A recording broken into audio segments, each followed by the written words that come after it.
Саламатсыңарбы, балдар? Мен силер менен Google экран аркылуу көрүшүп жатканыма абдан кубанычтамын. Бүгүн силер менен өтө турган сабагыбыздын темасы кычкылтек жана анын касиеттери.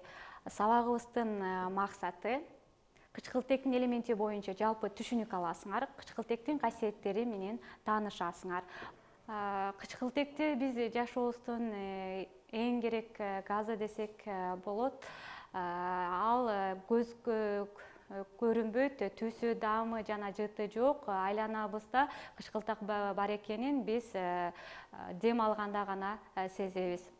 Эгерде кычкылтек жок болуп кетсе, ошол замат тунчугабыз. Адам баласы бир айдан ашык тамаксыз жашай алат экен, ал эми бир жумадай суусуз жашай алат, ал эми кычкылтексиз бир мүнөттөр гана, саналуу мүнөттөр гана жашай алат экенбиз. Балдар, силер менен биз азыр кычкылтекти, Менделеевдин мезгилдик кычкылтектин жаратылышта таркалышын массасы боюнча карап көрсөк, аба катмарында атмосферанын 21%, жер кыртышынын 49%, ал эми гидросферада, океандарда 89%, ал эми минералдык заттарда, мисалы үчүн кумда 53%, топуракта 56%, мрамордо 50%, ал эми адамдын организминде 65%-ин кычкылтек түзөт экен. Балдар, азыр Менделеевдин мезгилдик системасын карап кычкылтекти табабыз. Кычкылтек Менделеевдин мезгилдик системасында 6-чы топтун башкы топчосунда жайгашкан, 2-чи мезгилде жайгашат. Химиялык белгиси О, химиялык формуласы O2, салыштырмалуу атомдук массасы бул жерде 15,99, тегерек деп алганыбызда 16га барабар. Ал эми салыштырмалуу молекулалык массасы 32ге барабар.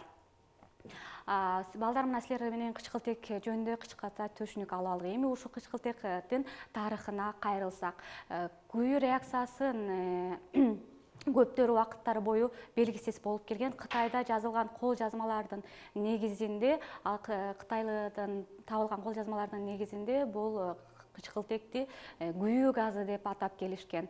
Лауэзе Леонардо да Винчи болсо ушул затты газ деп атап келинген.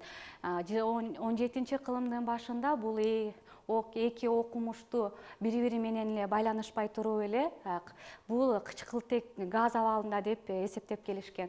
Бул англиялык окумуштуу Карл Шелли жана Джозеф Пристели, бул эки окумуштуу бири-бири менен байланышпай эле кычкылтек деп аныктаган. Ал эми ушул кычкылтектин так аныктамасын Лауэзе 1774-жылы оксигениум деп атаган. Мына балдар, силер жана Менделеевдин мезгилдик системасында караганыңарда кычкылтектин бул латынча аталышы оксигениум. Кычкылтектин физикалык касиетине көңүл бурсак, кычкылтек бул даамы, жыты жок, түссүз газ. Сууда аз эрийт. Мисалы 100 көлөм суу болсо, анын 3 көлөмүндө гана эрийт. Ал эми кайноо температурасы 183 градус Цельсий. Басым болсо бир атмосфераны түзөт. Кычкылтекти ошондой эле биз эки түргө бөлүп карап келишкен. Биринчиси бул эркин түрүндө. Эркин түрдө дегенибиз бул жөнөкөй заттарда гана кездешет да. Мисалы үчүн кычкылтек жөнөкөй зат болуп эсептелинет. Мынакей бул кычкылтектин эркин түрдө жайгашысы. Ошондой эле байланышкан түрү. Бул байланышкан дегенибиз башка металлдар менен, башка заттар менен кеткен байланышкандыктан, ошондуктан байланышкан кычкылтек деп атайбыз. Булары мисалы үчүн калийдин хлориди. Мынакей бул жерде кычкылтек болсо 3 молекула көрсөтүлгөн. Бир молекула калий, бир молекула хлор. Ошондой эле суунун составында да кычкылтек кездешет. Мынакей бул жерде суутек бир атомдуу, ал эми кычкылтек 2 атом менен жайгашкан. Ошондой эле күкүрт кислотасынын составында дагы кездешет.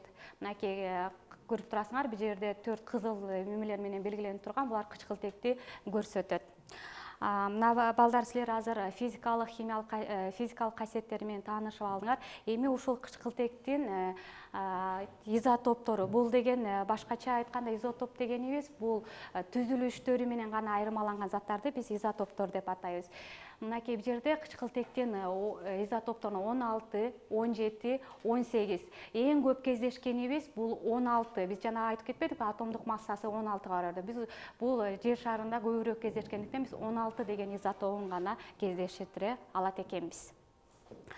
Андан кийин балдар, азыр биз кычкылтектин алынышына көңүл бурсак, мынакей биринчиден бул калийдин перманганатын ажыратуу реакциясынын негизинде алабыз. Мынакей аны биз кычкылтекти бул техникалык жана лабораториялык жолдо алабыз. Техникалык жолдо бул чоң-чоңдогон заводдордо, башка фирмаларда гана иштерде колдонобуз. Ал эми биз болсо бүгүн кычкылтектин алынышын кадимки эле марганцовканын жардамы менен ала алсак болот. Мына азыр биз тажрыйбага көңүл бурсак, мына бул проверка, анын ичине болсо кадимки эле марганцовканы алганбыз. Мынакей экини алып эми ысытып реакция жүргүзүп көрөлү, кычкылтек канча санда алынгандыгын.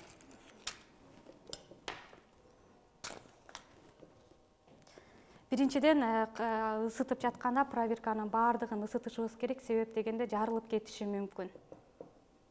Мынакей азыр реакциянын жүрүшүнө көңүл бурабыз.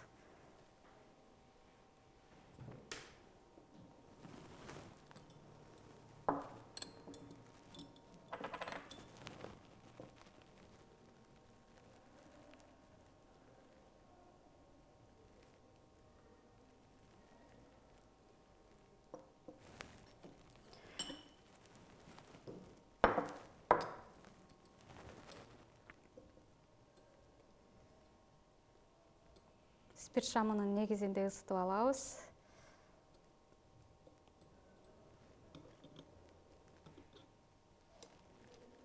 Мынакей бул жерде кадимки эле калийдин перманганатынын секирип уже газ түшө баштады десек болот. Азыр кычкылтектин алынышын көрөбүз.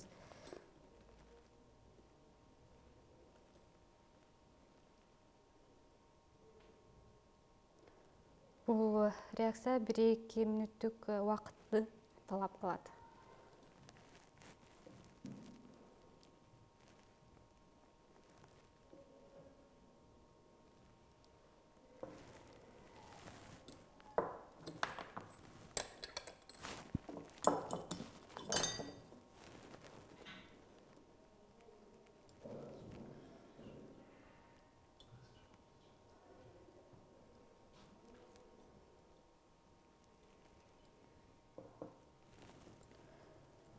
Реакция азыр байкайбыз.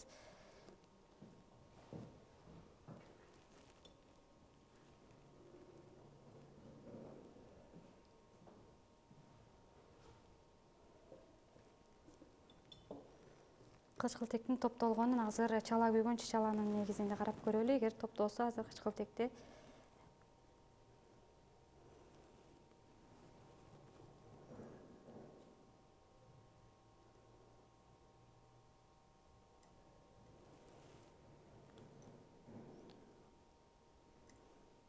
чала күйгөн чычаланы көрөлү. Жок, азыркынча кычкылтек топтолгон эле экен.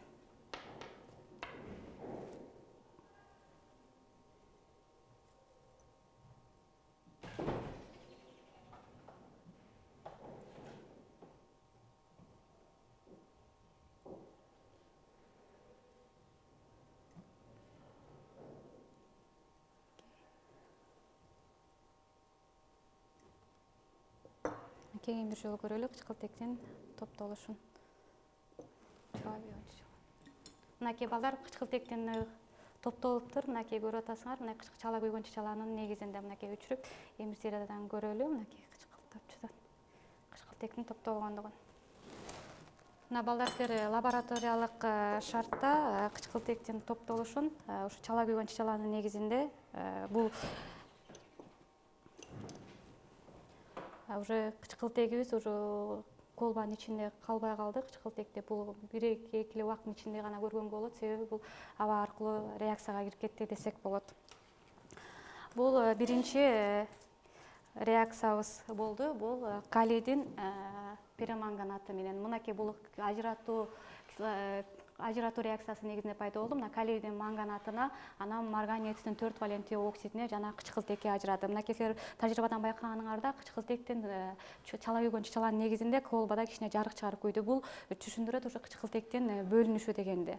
Андан кийин бул ошондой эле лабораториялык жолдо суутектин өтө кычкылы менен да алып көрсөк болот. Аны дагы ажыроотоо реакциясынын негизинде.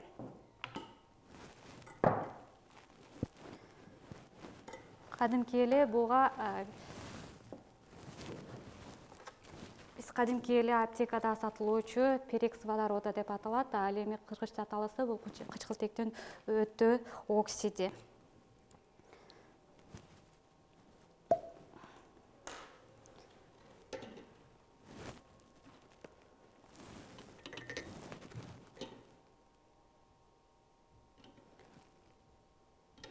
Мынакей бул сууга окшош эле. Буга бул жерде айтып кететирчү, бул жерде катализатор деген сөз колдонот. Катализатор деген сөзүбүз бул катализатор катарында биз магнийдин оксидин алдык. Бул жерде силер көргөнсүңөр, биз калийдин магнийин кантип алганбыз. Ушул катализатор. Катализатор деген сөзүбүз бул өзү зыт канга жардам берет, бирок өңүн эмелерин өзгөртпөйт дегенди түшүндүрөт. Мынакей азыр салып кычкылтектин көрүнүшүн ошондой эле биз чала күйгөн чычаланын негизинде көрө алсак болот.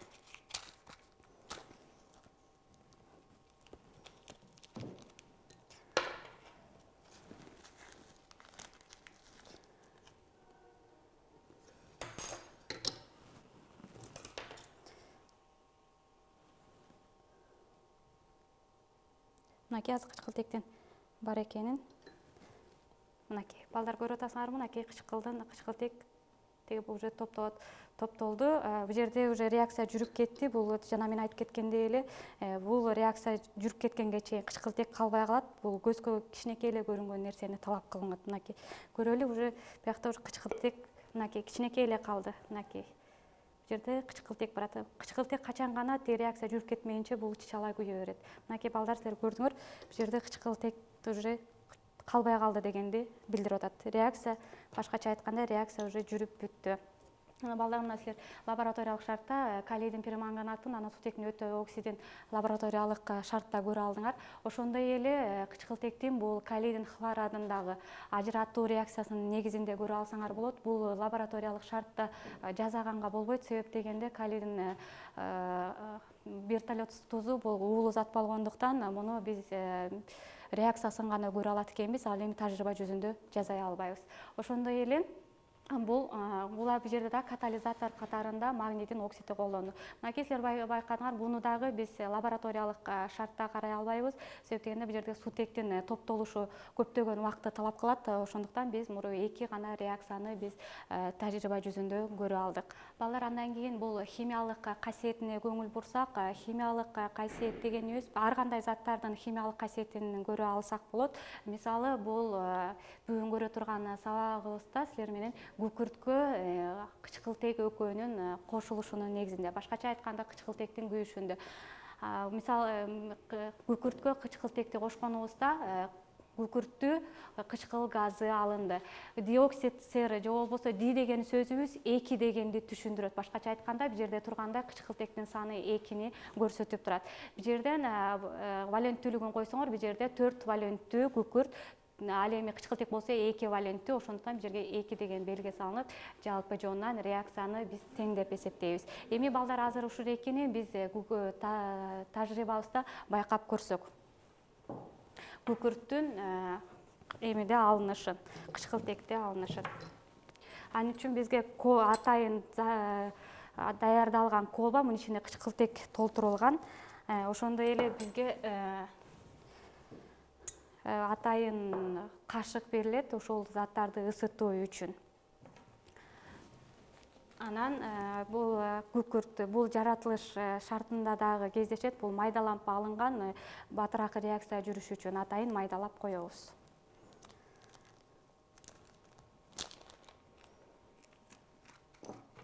Жана андай эле спирт шамы менен ысытабыз.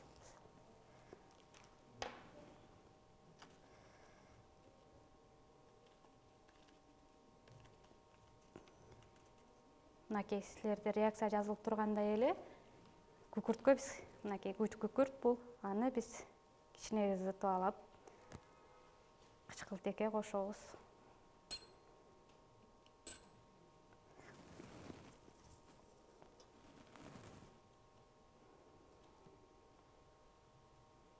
Жерде реакция жүрө баштады. Мага гана көрүнүп атат. Азыр балдар силер бул колбага түшкөндөн кийин гана көрө аласыңар. Бул жерде көгүлт түстөгү от чыгып жатат.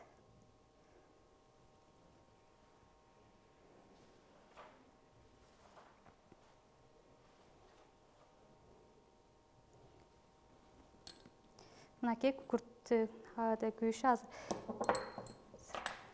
Мынакей балдар кычкылтекте. Бул качан гана күйүп, эгер кычкылтек бар, ичинде жалын көгүлтүр болуп чыгып жатат. Мынакей кычкылтек түгөндү. Башкача айтканда, бул өтө уулуу зат. Ошондуктан аба менен реакция кирип кетип, бат эле өчүп калды реакциябыз. Мынакей жерде силер күкүрттүн кычкылтекте болгон эмесин теңдемесин көрө алдыңар. Андан кийинки болсо биз көмүртекке кычкылтекти кошобуз. Бул сыяктуу эле кошулуу реакциясына кирет. Пайда болгон затыбыз, жаңы затыбыз бул көмүр кычкыл газы. Силер буга чейин көмүр кычкыл газы боюнча силер уккансыңар. Аны менен биз дем алып, эмесин чыгарып турабыз. Мынакей бул жанагында ди деген сөз бул жерде да колдонуп жатат. Эки деген ди түшүндүрөт. Муну дагы биз тажрыйба жүзүндө байкап көрөлү. Көмүр бул силер жашообузда көп эле кездештиребиз. Көмүр деп айтылып келебиз. Бул болсо азыр кадимкиде эле аптекада сатуучу активдештирилген көмүр деп алсак болот. Муну дагы биз лабораториялык шартта көрө алабыз. Ал үчүн бизге жанагындай эле сутектин өтө оксидин алабыз. Дагы марганецтин оксидине кошобуз.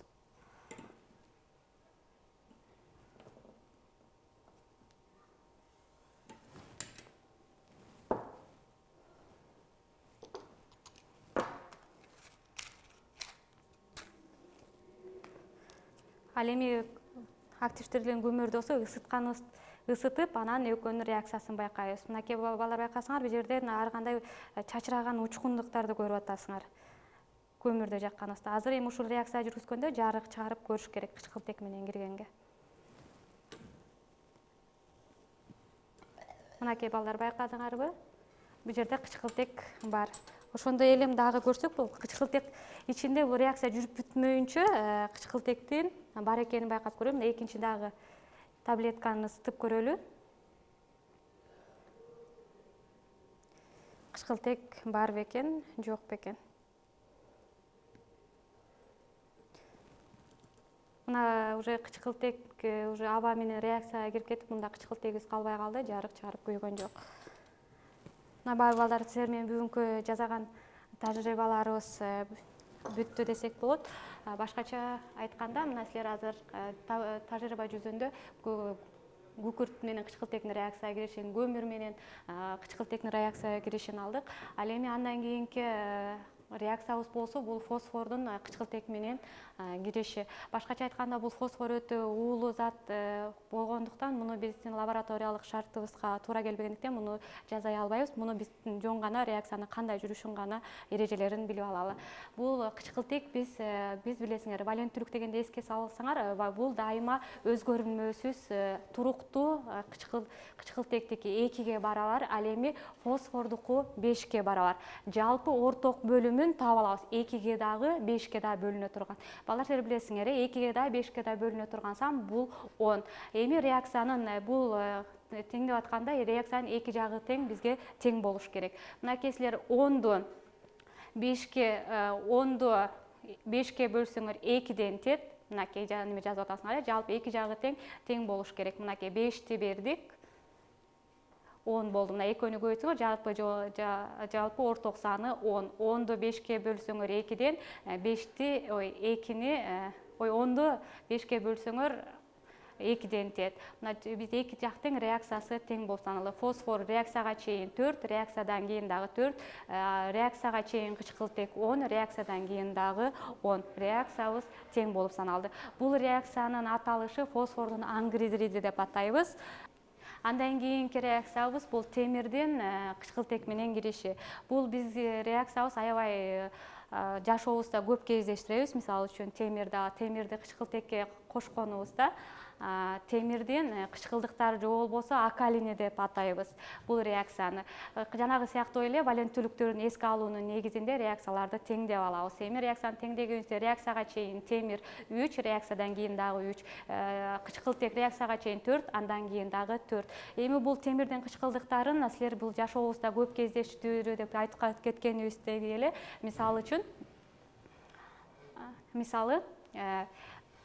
ар кандай немелерди темирлерди ширеткенде могул жарык чыгып кетип атпайбы, ошол болсо темирдин кычкылдыктары дегенди түшүндүрөт. Башкача айтканда темир кычкылтек менен реакцияга кирип жатат.